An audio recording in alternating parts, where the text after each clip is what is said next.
Good afternoon, everyone. How's everyone doing? Having a great time? Thumbs up? Fantastic.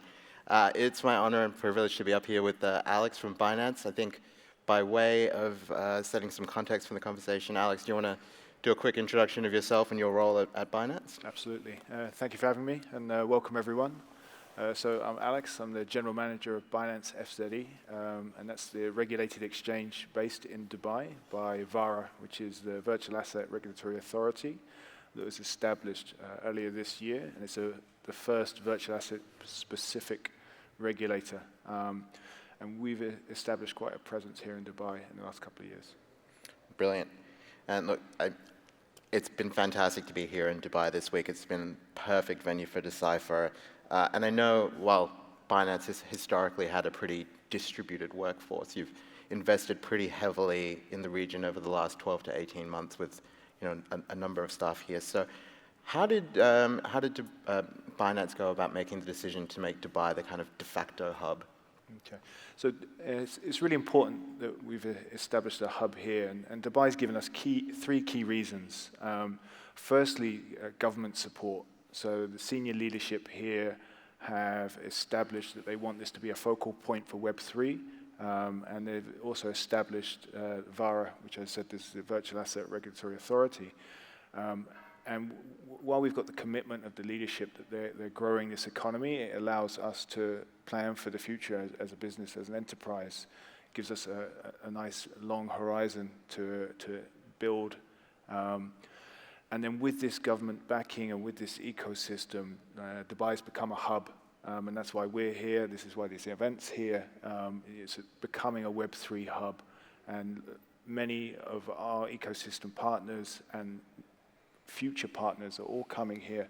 And with that centralized focal point, there's the innovation is accelerated.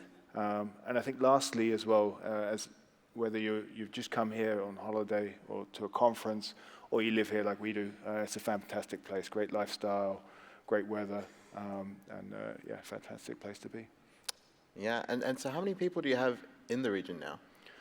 So in the region, in Dubai, I think we have about 450 people. There's about 50 people in Abu Dhabi, and then I'm not sure about the MENA region beyond that, but yeah, it's obviously a very large footprint. In Dubai, we have a 29,000 square foot office, which is rather large, especially for a remote first company. But we're definitely putting our foot here, and we're allowing people to come work here. Fantastic. And as Silvio said yesterday, we are in the middle of a crypto winter. Although it's hard to see that when it's beautiful and sunny outside, and there's a couple of thousand people in the venue. But how has that affected the innovation that you've seen in the region, in the last couple of months? Yeah. So we've gone through crypto winters before, and I think we understand that all markets are cyclical. So there's always going to be boom and bust periods, and we were well prepared for this. So we didn't get excited in the frothy period that we were talking about yesterday in some of the panels, and we've been very conservative. And so now, during this period, you're just going to see valuations go down, less well-funded projects or not as well-capitalized will drop off, but the stronger products will definitely shine through. And so that's what we're looking to do. We're looking to grow and build during this period, as I guess you guys are as well. Yeah, fantastic. So now comes the part of the conversation where I grill you about centralized exchanges and everything that's gone on in the last couple of months. But I promise I'll be pretty considered. Obviously, with everything that's happened with FTX and Alameda in the last few months, there has been increased scrutiny and eyes on centralized exchanges. And I think a lot of people are talking about, and this is obviously echoed by crypto Twitter, about moving trading to DEXs and then moving away from centralized exchanges. How do you think about that? What's your opinion on that, and what do you see as the role for centralized exchanges moving forward? Well, centralized exchanges are, I think, a key to growth because we reduce the sophistication for market access. I mean, that's one of the main things. FZE's been very public, and he's put out a blog post and is commentating in crypto Twitter and on TV about his 6 commitments to running an exchange. And these commitments are echoed in regulation. So Binance FZE, when it launches as a regulated exchange, these commitments are embodied by the dialogue and the reporting that we have to the regulator. So we're pushing forward to become more transparent as an industry. So talking about proof of stake, proof of reserves, showing the transparency to clients that they can trust the exchange. And that's the sort of key to really become transparent. We're user-focused, so we do our utmost to protect the users. And I think that's the key to drive user traffic again. Fair enough.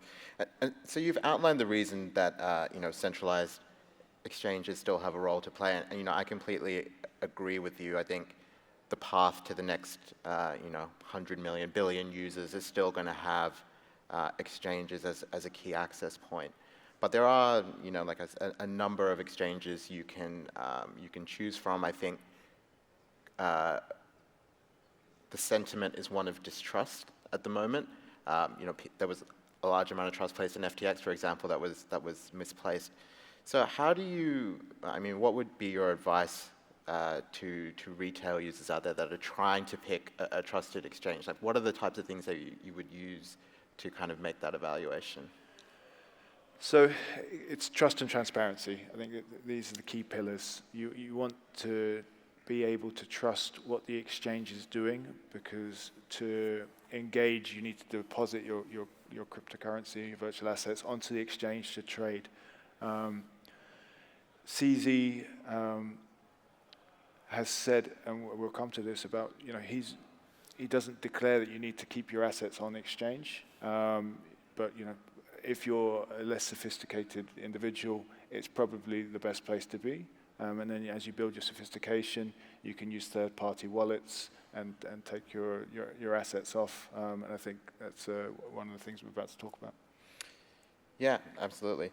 I guess that goes to that sentiment, right? There's some analogies that we won't go into, but I think advice that we've heard from commentators in the space has been that if you must use centralized exchanges, deposit your money, make your trades, get out as quick as possible, right? Use them as a very temporary window. Obviously, that might be not quite Binance's focus. Obviously, every platform likes to keep users on their platform for as long as possible. So, what do you say to that? Do you think that's sound advice, or in what circumstances should people keep funds on centralized exchanges? You should keep the amount of funds that you feel comfortable, right? Because we talk about trust, and so what do you trust the exchange with? And what we're trying to do at Binance, and I think there was a press release today, we acquired another license. So we're the most regulated exchange in the world, and so you really want to face regulated entities in that manner, because that regulation gives you the consumer protection that you require. And so that's what we're pushing for. And we've obtained licenses across the world, and we're trying to give people that optionality so they can pick regulated marketplaces to trade, so that they understand that there's been a level of conformance and scrutiny and audit on the exchange, which will give them the comfort. Yeah, and I guess it's also that there's a difference between, keeping funds on an exchange as a de facto savings account and then keeping funds on an exchange because the exchange continues to provide value and has ancillary services and whatnot. So I guess that must also be part of the way you think about it. Yeah, the Binance is an ecosystem. We started as an exchange, but we're now an ecosystem. So there are lots of other products and services that you can engage with your assets once they're on the platform. And so we are an ecosystem enabler. So you will see a myriad of different services and products that you can engage from that point. So it's not just an exchange Binance anymore. And we also have the Trust Wallet as well. So if you want to take your assets off and hold them or pull them back on. Fantastic. So that's it. So it was pretty gentle. It wasn't too much of a thorough examination. So we can kind of move away from that. I think one of the exciting things that we were able to announce yesterday was that as of today, Binance is going to support deposits and withdrawals of USDC on Algorand on its platform. We're obviously, yeah, thank you. We're obviously super excited about that, and I can talk a little bit about why we are excited. But why are these types of partnerships important to Binance? They're extremely important because, again, we're an ecosystem, and you guys have a community, a very large, well-followed, well-looked-after community, and facilitating that is how we're going to build adoption. You've got a giant community that we want to help engage and offer our products and services, and this is the first step in doing that. Cryptos has been based on communities, and again, our key tenet is user focus, and so that's where you get your communities from, engaging your users, finding out what they want, and obviously this is one of the things that we've heard that was required, and we conformed and put the deposits in. Amazing, yeah, and look, we're really, really excited about that integration. We see these key access points as a real catalyst for driving adoption in the Algorand ecosystem, whether that's in DeFi or in our NFTs. And I think having a venue like Binance be available to people that want to participate in those, like you said, in those ecosystems, have an easy way to get their fiat in, convert it to whatever crypto asset may be, and take it out into DeFi or NFTs is super important to us. So yeah, we're equally excited about the partnership. On that note, I think Binance was in the news maybe 2 months ago now. It feels forever in this crypto world, when it announced the consolidation of stablecoin balances on the platform into BUSD. Yeah. I think, at least my perception was, there was a little bit of confusion in the crypto space about the rationale for that, what it actually meant for other stable coins. Are you guys at war with Circle? That was the sentiment on Twitter. Maybe you could just talk to us about the rationale behind that consolidation of stable coins into BUSD on the platform, and I guess how that affects what you think about or how you interact with other stable coins. Okay, so firstly, just say BUSD is issued by Paxos, which is an independent company, and it's regulated in New York. So I think that's one of the key questions that people always ask is, where do the relationships lie? And so it's independent. So that allows us to give people even more comfort. So trust and transparency, that it's audited monthly, and you can go in and look and make sure that it's being well kept. As an exchange, the key factor of using a centralized exchange is liquidity. And what we were trying to do is consolidate that liquidity, and so that gives a much better trading experience. It was getting to a point where some of these pairs were diluting the liquidity and reducing the trading experience for clients, so you get worse prices. And so consolidating that, I think, is a better user experience for everyone. We can still enable deposits and withdrawals in the other tokens, but we just decided that it was best to consolidate in that manner. Right, so you're saying it's more for exchange operations and making the trading pairs more efficient, rather than saying this is a BUSD over USDC or absolutely, because we just enabled USDC. Right. So we're not winding down other stable tokens. We were just consolidating the trading pairs, because we're lucky enough to be in a position where we're the largest exchange by trading volumes by quite a way, and we know that that's a key USP. And so we're really just consolidating that pillar. Okay, great. And just to make it clear to all the Algorand family in the audience, when you do deposit your USDC to Binance, you'll see it pop up in your BUSD balance. Correct. But that doesn't mean it's only withdrawable in BUSD, right? That means if people want to then withdraw it on USDC on Algorand, that's still available. Absolutely. Just to be crystal clear. Absolutely, and they get to take advantage of your 3.7 second finality. Look, there we go. I briefed him really well, didn't I, ladies and gentlemen?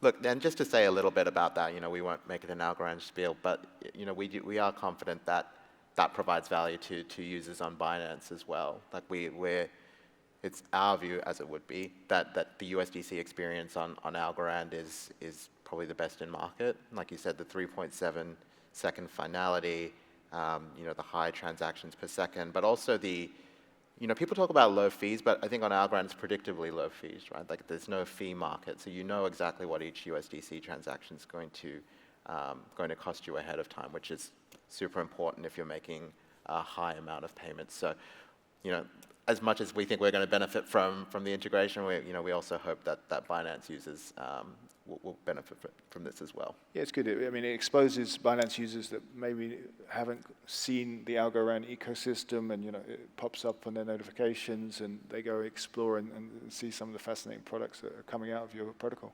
Absolutely. And look, I know there's been a lot of negativity in the last couple of weeks around market events and just not only the crypto situation, but the broader macro conditions around the world. But we don't want to keep it negative here. So on a positive and optimistic note, I guess personally and from Binance's perspective, what are you bullish about in the next 12 months in crypto? Like why? There's a lot of brain power in this room. Why should they keep it focused on this space? So we touched upon this earlier with this cyclical nature, and this is the time to build. So yeah, as you say, I think there's been attrition of bad ideas now, and I think the better ideas will shine through, and it's sort of like grassroots ideas, and it's an opportunity now to sort of concentrate on some of these ideas. In Dubai, there's a big push for metaverse. I think Sheikh Hamdan just put an announcement about 100-day plan for metaverse strategy. And then we're really looking at the development of Web3 and what that means, whether it's engaging in some Web2 social media platforms like Twitter, for example. We're looking for sort of key use cases for Web3. The first obvious use case that we saw was the DeFi Summer, where this is people engaging with their wallets in the DeFi arena. But that's just an easy first use case to prove how people can be self-sovereign and engage in different smart contracts now. So we're looking at Web3 growth in gaming, social media, and metaverse, I think. Yeah, amazing. Look, I share your sentiment in that. I'm really excited for the next 12 months. I think over the last year, maybe in this whole cycle, we've kind of drifted away from some of the key crypto ethos, right? And but now to see even centralized parties like Binance kind of embrace that transparency, that openness aspect, the don't trust, verify kind of viewpoint, that's been so core to everything that crypto's achieved so far. I think it's been great. Also, the conversation's gone away from, last bear market was like, is Bitcoin dead? Or is crypto dead? And now the conversation's, when's crypto coming back, right? So I think there's within the community, even broader, from people that aren't in the space, the sentiment is that, I guess it's here to stay. This might be a temporary dip, but there's dips in every market. And so, it's encouraging to see that you guys are doubling down in the region and in the space, and part of that, that's part of what makes, me optimistic. Yeah, we've both been in the industry for a fair amount of time, and you say it's still very early for everything. We still haven't really capitalized on what we could do with NFTs. There's a big showing here, but you're looking at sort of dynamic NFTs or NFTs backed on assets, beyond just obviously sort of the graphic NFTs. So we still see a long, long way to go, and you rightly say, I think there's a Twitter Bitcoin's dead blog, and every time someone says it, it racks up another number. We know that's not the case, and we know that key industry players are investing in blockchain for supply chain. I've seen some of the other Algorand agricultural tokens.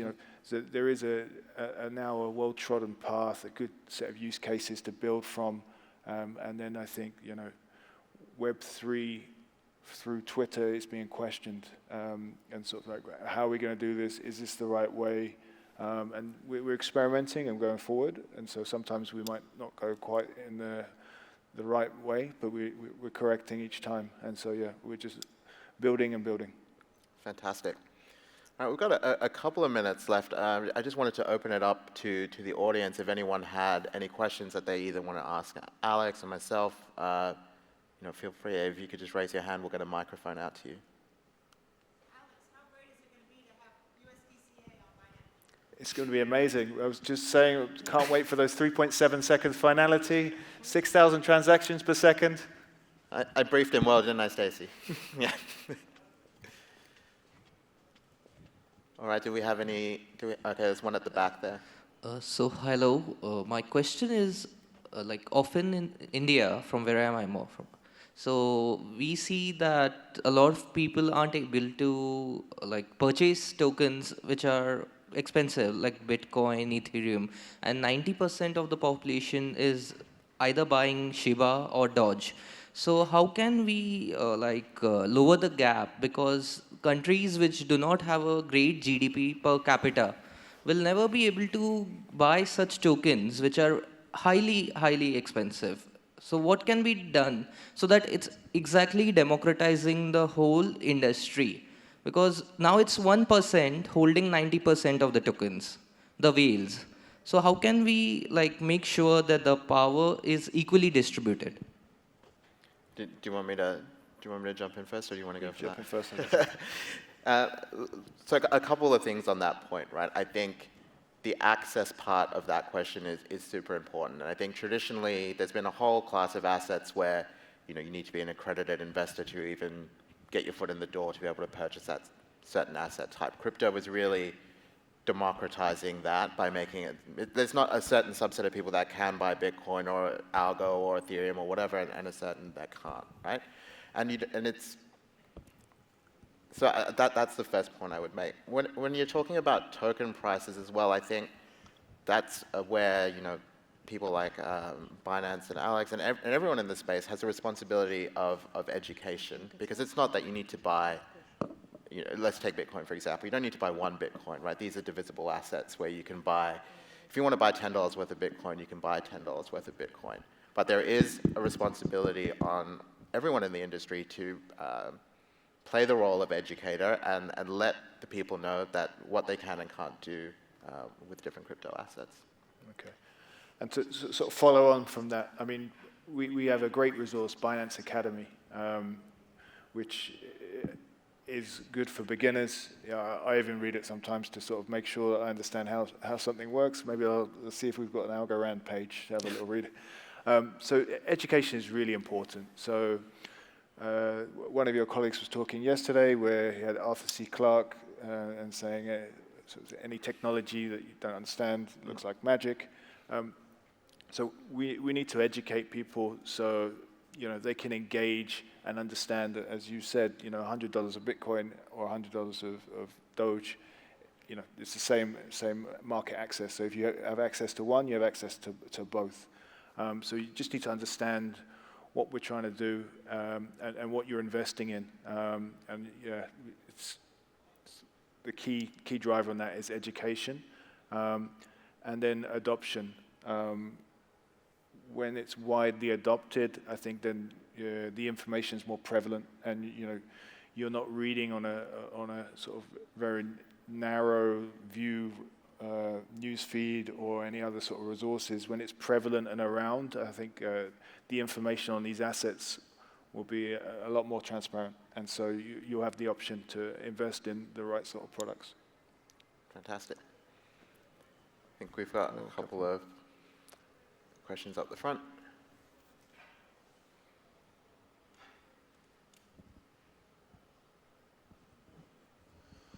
Hey, Alex, you talked about the transparency and state of reserves. What about state of liabilities? So we're working towards that. So we're looking at Vitalik's additional check of Merkle trees for the assets, and obviously you can see that the reserves are against client liabilities, right? So that's the key driver, right? So, we've proven our stake, and you can see the amount of assets, and then, individual clients can check that their liability or the liability from Binance to the user is included in that. So in that mechanism, we can show very transparently that that's off. I think in the coming days, there'll be more and more releases about how we can be more transparent. Perhaps, and then additionally, so I'm the general manager for Binance FZE, which is a regulated exchange. And so what's going to happen is you'll be given the options to paper with the regulated exchange. And then, to become regulated, there's a long, laborious path of audits and demonstrations to the regulator, reporting to the regulator on a daily basis. And so that's what the regulators are there for. The regulators are for consumer protection, and they have that transparency sometimes where, end users might not get it, but they have it. So when you're seeing exchanges move to become regulated, that's that additional transparency and protection and avoidance of liabilities. So always when the regulator asks us, we have a regulatory capital, we have to deposit that as safeguard for wind down, and that we have to declare there's no lien on that, it's fully segregated, and so that's where we're going, and that's where the industry is going.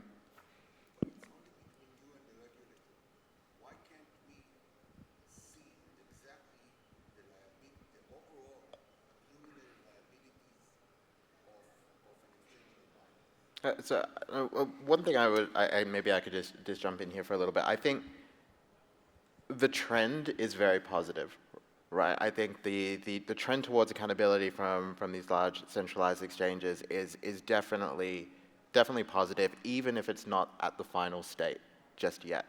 And what additionally makes me excited is that there is more of a culture now, I think, within the industry of checks and balances amongst organizations almost. I saw, with CZ posting about, proof of reserves, and Jesse Powell, the former CEO of Kraken, raising some concerns or raising a question, and, CZ answering it. And that trend towards, respectfully keeping each other in line and promoting that transparency is a optimistic and positive step, even if, we haven't arrived at that perfect way to mitigate everyone's fears and get the transparency that any individual might want.